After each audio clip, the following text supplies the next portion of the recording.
Listen, the relationship between art and commerce has always been complicated. That is not new. But what is new is sponsors are pulling out of supporting some of the biggest festivals in the country.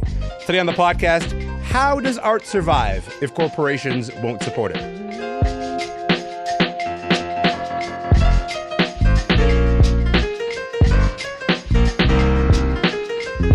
I'm Alamin Abdul Mahmoud. This is Commotion. Listen, this is not going to come as a shock to you if you follow arts in this country, but over the last few weeks, there have been a number of stories about cultural organizations who are grappling with some serious financial challenges right now. And what's interesting about this is that it's happening as big corporate sponsors decide, you know what, we're going to put our money elsewhere. We are talking about all kinds of institutions, by the way, from the long-established theater companies to film, dance, music festivals. They're all just trying to figure out how to fill the gap. Josh O'Kane has been reporting on this for the Globe and Mail. Darcy Killeen is a chief executive of the Contact Photography Festival, one of the biggest photography festivals in the world. He recently found out that Scotiabank is not going to be extending its title sponsorship past the end of this year. Darcy, Josh, welcome to Commotion. How's it going? Good morning. Man. Hi, I'm happy that you guys are here. Josh, I'm going to have you hang on for a moment because I want to get Darcy's perspective. Darcy, I know we're live on the radio right now, but I want you to physically and mentally transform me back to that moment in the Scotiabank boardroom when you got the news after this year. Scotiabank is not going to be staying on as a title sponsor of your festival. What was the feeling like as you found out this information? Well, the bank has been a tremendous partner of ours for, it was 15 years. And we went through renewal terms of 2 or 3 or 5 years. And, these renewals became almost just like a pleasurable meeting, and it just went in and things got extended and the investment increased and sure, just moved on. And that's the way it was. So, I went into this one feeling great because our partnership was growing. I think the return on investment we were giving to the bank was growing. It was quantifiable and they could see it. Yeah. But very quickly, the message was delivered. I was there by myself. There was a few people from the bank. And the message was delivered that this was going to come to an end. And, honestly, I was shocked. I was deeply saddened. The news hit really hard. Mm-hmm. And I usually speak very quickly, but I decided to just take a deep breath and think about this and let it sink in. And, that moment probably seemed like an hour, but it was probably just a few seconds. I just stood up and I walked across the room and I shook their hands. I said, thank you very much. I knew this was a done deal. I knew there was no way I was going to talk my way out of it. You didn't try to change their minds in that moment? No, I've been in, I come from the business world and, this was clearly a business decision that was, very well thought out and made. And, the bank strategies were changing. So I just shook their hands, thanked them and walked out and tried to keep my head up high. And, I'm a bike rider. So I got on my bike and biked to the office and it wasn't a very nice bike ride home. That's for sure. No, that sounds like it would certainly would, if I was in that position, it would fill my whole body with some kind of anxiety, right? I mean, you said you've had this partnership for 15 years. They've been the title sponsor of the festival. Scotiabank funded between a third and half of what it costs to put on the Contact Photography Festival. Where does this leave you now as you sort of look towards the future? When this news was first delivered, I think, and Josh and I have been discussing this for a while, that I think the days of title sponsorship are going away for a multitude of reasons. And, we quickly thought here at the office and the board level that, we could find 3 or 5 large national brands to fill that void, whether they be corporate sponsors, whether they be donors, but that we could find some, a group of people to fill this void. And unfortunately, and, in this current climate that we're facing, it is not the easy path that we thought and envisioned. Mm-hmm. It's a struggle. And we have, over 25 proposals out to the biggest companies in this country. And unfortunately, they're not being very well received at this point in time. So, we have had to make cuts to this year's festival. Yeah. As an organization, we're here to serve artists and an audience. We have hundreds of artists. We have, 1 million visitors coming to this. It's entirely free for everybody. So to try to maintain that level of service, we made some difficult cuts that really put a lot of, pressure back on, the core team here at Contact. Mm-hmm. And, we cut our advertising budget entirely, nationally and internationally. Our catalog, which is a cherished item that we print, 10,000 copies and distribute for free, got entirely cut. We had to do some cuts to programming, and we just had to make these particular cuts this year. Right. And, we are confident that we can get these, large corporate sponsors back. But it might take a lot longer. So, we'll see what the future holds for us. Yeah. We might have to make cuts again, but, Contact is, that's the reality of the world right now. I want to get to the whys that you mentioned in a moment, the whys that you and Josh have been talking about. But maybe first, Josh, we can paint a picture of the bigger picture here. Right? How common is Darcy's story right now? The idea of running a festival, hundreds of artists, a million plus visitors, and then still facing cuts from a major sponsor. How common is that story right now? Yeah, Darcy's definitely not alone in this. Like the biggest example would be Bell leaving the Toronto International Film Festival. That's right. About 6 months ago, after 28 years. Their official statement when they announced that was that they wanted to invest in other opportunities that are core to our business. Now, it's hard to say exactly what that means. Like how big was that sponsorship? It was millions of dollars a year, but I don't remember the exact number. Do you rember? I don't have the exact number, but it does cost a lot of money to put your name on a building, which they did at the TIFF Bell Lightbox. That's right. It's hard to say where that money's going. There is the Bell Let's Talk initiative, but companies often in different ways parse like sponsorship versus corporate philanthropy versus corporate initiatives. It's hard to parse exactly why those decisions are made or where they're going. But the real story is that corporate sponsorships change all the time.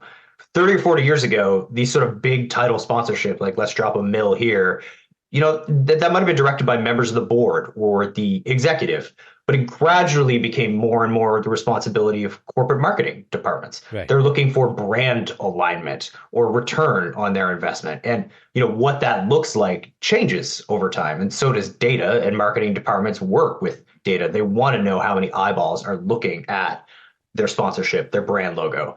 And, as that becomes easier to find and as brand priorities change, so do sponsorships. Right. When we sort of look at this grand scheme of things, I think TIFF actually and its relationship to Bell is a good example of this because, the Lightbox, which is TIFF's headquarters in downtown Toronto, have been called the Bell Lightbox for a long time. As Josh just said, Darcy, it costs a lot of money, to put your name on a building. And then eventually you go, I don't know what I'm getting out of this. Let me just kind of step back and reevaluate here. Darcy, what's your sense of why this is happening right now? Well, for our relationship with the bank, just that one alone, we had a 15-year run, and that is a tremendous run in the world of corporate sponsorship. Contact has had corporate sponsors our entire life, and the duration is usually 3 to 5. But I think in the grander picture of all of this, I think we're seeing a shift out of culture, like we really are, and I think it's going. You mean companies shifting out of participating in culture? Leaving culture entirely and going more towards like cause related and, like issues like healthcare, education, children, world aid, these critical causes. And, you can't fault these organizations. It's like, these are very important causes. They're switching their mandate. Yeah. And one thing with Scotiabank is, they definitively made a shift towards education, new immigrants, creating opportunities for employment. And that is their shift. And although Contact falls, into that mandate because of, how we work with so many high school, university students, how we're creating jobs, how we work with so many, underprivileged neighborhoods, how we work with, such different communities. But, I think the shift is, that culture is now philanthropic and, sponsorship is going towards other areas. And I really see that shift. Josh, I also don't I want to ignore the long history, right, of the relationship between commerce and art here, and how that history has been maybe like shifting in the last few years. Like when I think about, for example, the Guggenheim and I think it was another London museum that refused money from the Sackler family, for example, because they were like, we know that money's coming from Purdue Pharma, and we are not interested in that. where the money comes from has become a little bit more of a central question, or at least a bit more of a question. The idea of like a Du Maurier Jazz Festival, that's not a thing that, exists right now. What's your sense of corporations sort of like hedging risk, if you will? The idea of if we put our name on top of this festival, it opens us up to protest. It opens us up to people who will use the platform of this festival to be critical of us as an institution, and maybe a part of this being like risk management. Do you see that being a part of this? And I'm only thinking here because Scotiabank, yes, was a sponsor of the Contact for the festival, but also it is a sponsor of the Giller Prize. And last year, that was part of the reason there were protests at the Giller Prize. Yeah, actually, just yesterday, I was at the Hot Docs Documentary Film Festival, the announcement of this year's slate of films for the festival that launches next month. And just outside, surprisingly, not that many other reporters actually walked to the rally that happened outside and talked to the people who were there. And I spoke with a couple of the organizers for No Arms in the Arts, and they were, they are concerned about Scotiabank's investment through a subsidiary in the Israeli arms manufacturer Elbit Systems. Yeah. And that is something that you're seeing a lot of grassroots opposition happening. We saw that on stage at the Gillers. We saw that at the rally yesterday outside the Hot Docs announcement. Yeah. That isn't necessarily what I am hearing being playing into the sponsorship in the arts. When I spoke with Scotiabank for the story, when I spoke with Darcy about what's happening with Contact, their major issue was that they were sort of focusing on a program called Scotia Rise, which is, as Darcy was saying, focusing on sort of basically making the economic ladder easier to climb for new Canadians and people who are in sort of more difficult economic circumstances. What we are seeing in terms of how companies are thinking about this is, again, it's a focus on social issues and data. Yeah. Sports sponsorships have doubled over the past decade, according to the Canadian Sponsorship Landscape Study, because companies like MLSE that own the Raptors and the Leafs can give you so much data based on who's in the arena, who's watching the commercials. And then you're also seeing, again, more cause-related things that companies can, I think, have a bit more control over. Scotia Rise, as an example, would be one of them, the one that they've announced a $500 million investment at Scotiabank to focus on that program. And so there is a big push towards that for that sort of that pot of money that every company sees differently.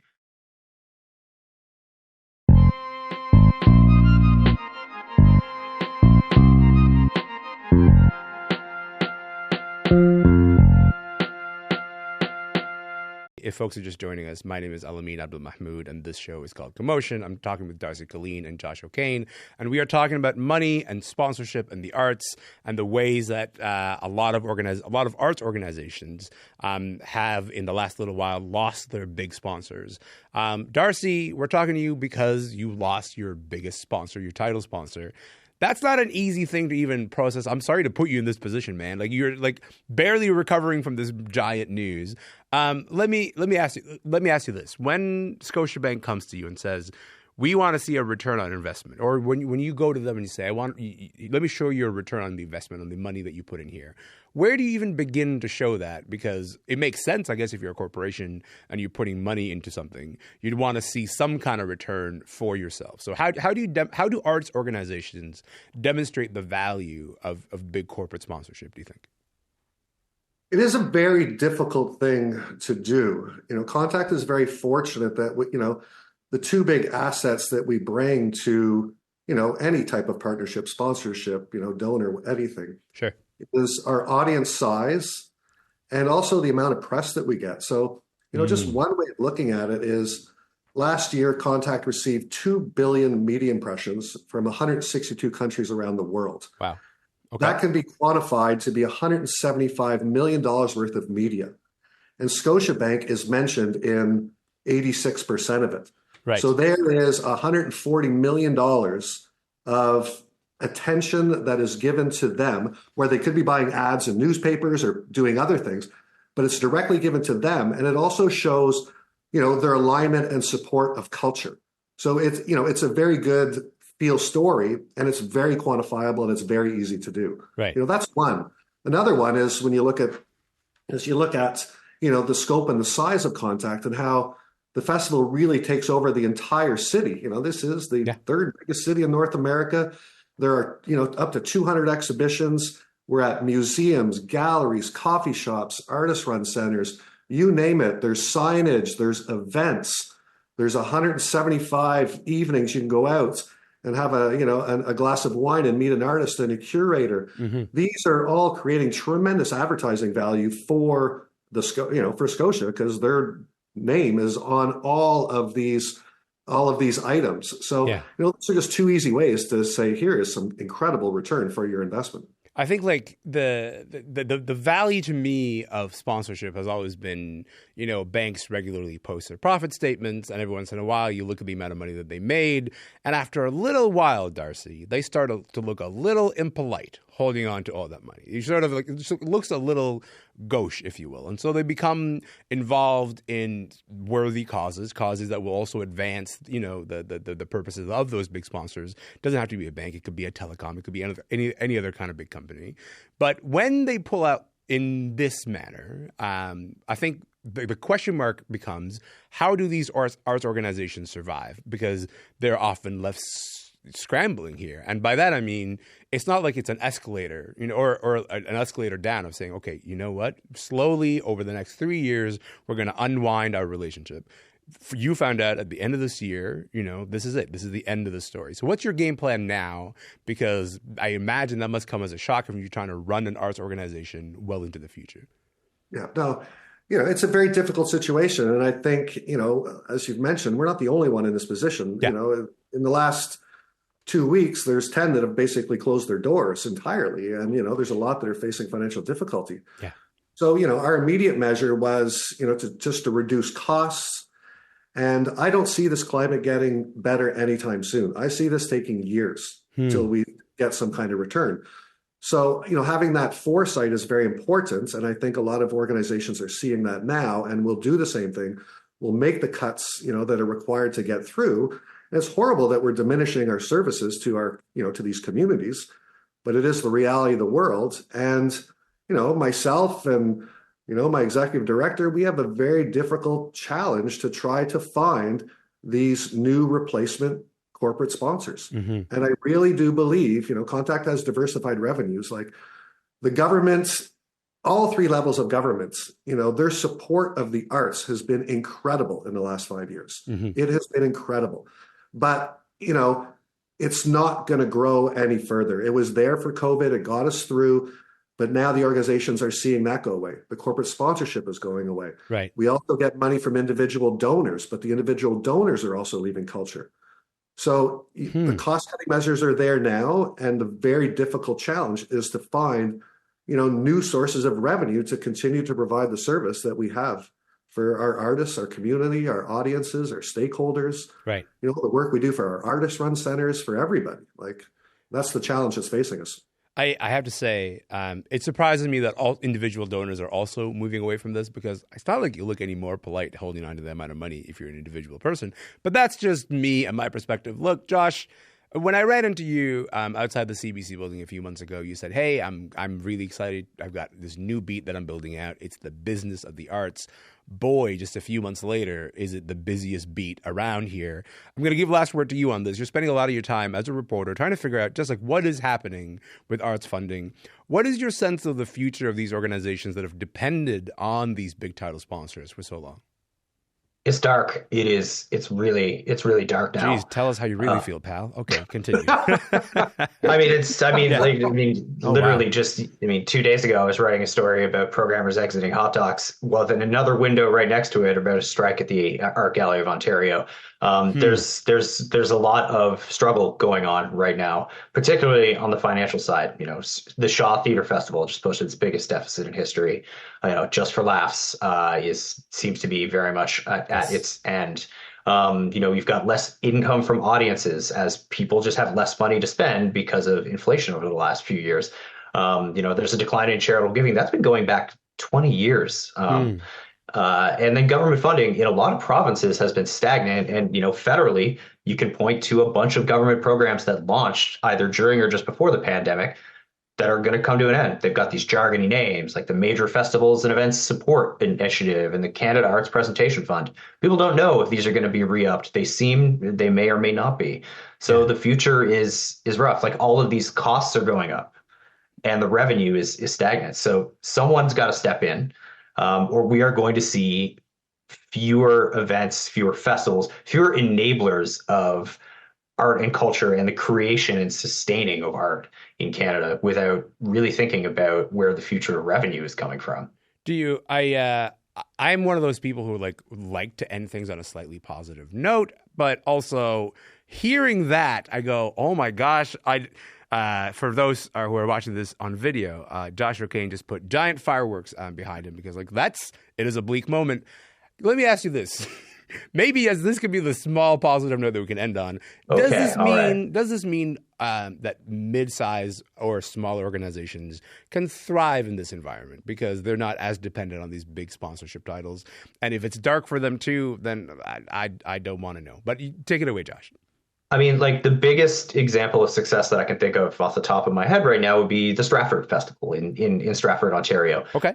Just last week, they reported a surplus for 2023 of $400,000. They're extremely unique. They've got this super long history. They've got a long history of philanthropists and giving, but they also strike the right, interesting mix of classic theater, obviously Shakespeare, but then blockbusters like Rent, and also new and contemporary Canadian theater. Yeah. It's hard to get that mix that's just one great example. Finding the right balance is difficult and depends on what art form you're working with and what your history is. But it is possible out there. I just don't know how many people are going to hit that sweet spot.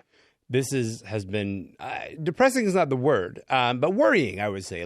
I think if you're interested and focused on the future of arts in this country, this has been a really illuminating conversation. Darcy Killeen, Josh O'Kane, I really appreciate you guys being here.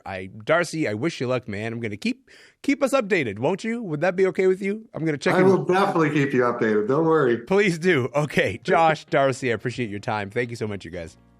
Take care, man. Thank you. Darcy Killeen is the chief executive of the Scotiabank Contact Photography Festival. That's its name until the end of the year, and then who knows what's going to happen. Josh O'Kane is the Globe and Mail's arts and business reporter. And that is it for the podcast. Remember, you can listen to the show anytime you like, wherever you get your podcasts.